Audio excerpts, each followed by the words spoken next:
शिवसेना लगातार बीजेपी पर हमले कर रही है। आज भी मुखपत्र सामना के जरिए जिस तरह से आश्कर में क्रिस रॉक के ऊपर विल स्मिथ ने तमाचा मारा, उसी के बहाने शिवसेना ने बीजेपी पर हमला किया है और खास तौर पर अपने आप को विल स्मिथ और बीजेपी को क्रिस रॉक बताया है और कहा है कि जिस तरह बीजेपी हरकतें कर रही है उसके ऊपर भी थप्पड़ इस तरह के पड़ सकते हैं।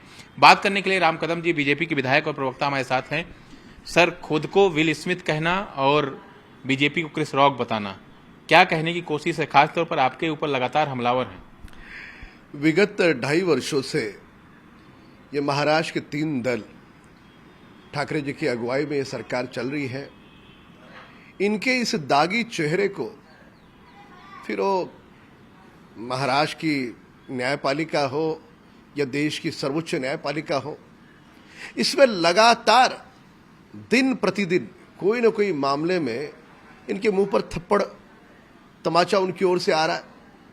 तो यदि बात करनी है तो आरोप प्रत्यारोप और कटाक्ष की राजनीति या तंज खींचने से ज्यादा वे आत्मचिंतन करते कि न्यायपालिका बार बार उन्हें थप्पड़ क्यों मार रही है, न्यायपालिका की ओर से उन्हें तमाचा क्यों लगाया जा रहा है।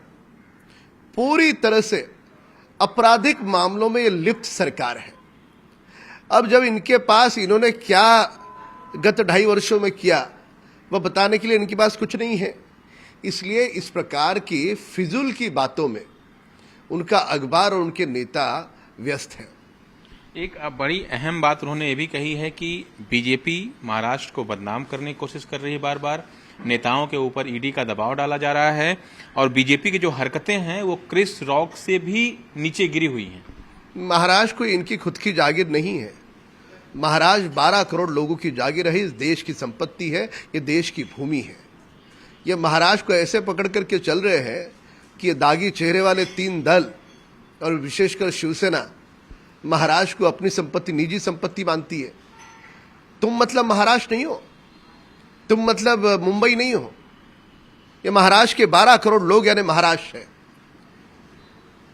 तुम खुद आपराधिक मामलों में लिप्त रहोगे, तुम वसूली नाम का खेल खेलोगे, इससे तुम्हारा दल बदनाम होगा, तुम्हारा दागी चेहरा लोगों के सामने आएगा, फिर खुद के बचाव के लिए महाराष्ट्र को सामने ले आओगे। महाराष्ट्र को बदनाम ये तीनों दल कर रहे हैं। एक और बड़ी बात उन्होंने कही कि बीजेपी जिस तरह की हरकतें कर रही है, अपने आप को उन्होंने कहा है कि जो विल स्मिथ ने किया वो एक शिवसेना विद्रोही की तरह किया, मतलब विद्रोही शिवसैनिक था वो, तो वो भी बीजेपी के साथ ये भी हो सकता है, थप्पड़ पड़ सकते हैं। ये बिल्कुल जिसे कहते हैं कि चाइल्डिश बातें शिवसेना नेताओं की ओर से की जा रही है कि विगत 2.5 वर्षों में आपकी सरकार और आपके दल ने क्या किया, इसका मंथन कब करोगे आप? भारतीय जनता पार्टी ने 7 सालों में आदरणीय प्रधानमंत्री नरेंद्र मोदी जी के नेतृत्व में क्या किया, ये तो आप देख ही रहे हो। एक दिन सामना में प्रशंसा करते हो, दूसरे दिन घूम जाते हो। गिरगिट भी इतने तेजी से रंग नहीं बदलता, उतने तेजी से इनका अखबार, इसे हम अखबार नहीं कहते, ये खुद की पब्लिसिटी या खुद का स्टंट करने के लिए जो हैंडबिल होता है, सामना को हम हैंडबिल कहते हैं। ये हैंडबिल में रोज गिरगिट की तरह रंग बदलने वाली भाषा इन्हें शोभा नहीं देती। आप महाराष्ट्र के राजगद्दी पर बैठे हो और अपने राजधर्म का पालन कब करोगे? आरोप प्रत्यारोप की राजनीति छोड़ो, आपने 2.5 वर्ष में महाराष्ट्र की जनता को क्या दिया उसकी चर्चा करो। आपके एक के बाद एक मंत्री जेल के सलाव के पीछे क्यों जा रहे हैं? लोगों की सेवा करने के लिए सत्ता में आए हो या लोगों को लूटने के लिए आए हो, इसका जवाब दो। अब इनकी लूट जब सारे देश के सामने आई तो इसके लिए लोगों का ध्यान भटकाने के लिए इस प्रकार के वे लेख लिखते हैं जिससे लोगों का ध्यान भटके। पर लोग भली भांति जानते हैं कि ये तीनों दल सरकार नहीं चला रहे, कोई प्राइवेट लिमिटेड कंपनी की तरह नोट छापने की मशीन है, इस प्रकार से चला रहे। हमारी नहीं, ये लोगों की जनभावना बन चुकी है। गुड़ी पाड़वा का त्यौहार नज़दीक है, 2 दिनों बाद गुड़ी पाड़वा है। महाराष्ट्र न्यू ईयर के नाम से उसको जाना जाता है। लेकिन बीजेपी की तरफ से मांग ये है कि महाराष्ट्र सरकार ने कई सारी पाबंदियां लगाई हुई हैं, जिसके चलते आप शोभा यात्रा नहीं निकाल सकते हैं, सही से त्यौहार को मना नहीं सकते हैं। मांग ये भी की गई है कि सरकार रिस्ट्रिक्शंस हटाए।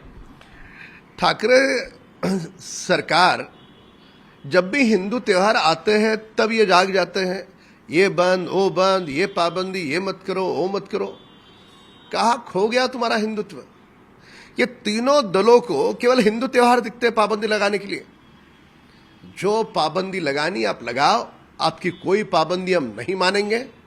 हम हमारा नववर्ष, हम रामनवमी धूमधाम से मनाएंगे। तुम में अगर हिम्मत है तो हमें रोक के दिखाओ। तो सरकार का कहना है कि हमने कोई पाबंदी नहीं लगाई है, बल्कि कुछ खतरों की वजह से हमने रिस्ट्रिक्शंस लगाई हैं। ये स्वयं डरपोक है। ये बंगले के बाहर स्वयं निकलते नहीं, तो इनको लगता है कि पूरा महाराष्ट्र डरपोक है। महाराष्ट्र डरपोक नहीं है, तुम डरपोक हो। तुम्हारी सरकार डरपोक है। वसूली नाम के खेल में पूरी तरह से लिप्त है। आपकी किसी भी पाबंदी को हम नहीं मानेंगे।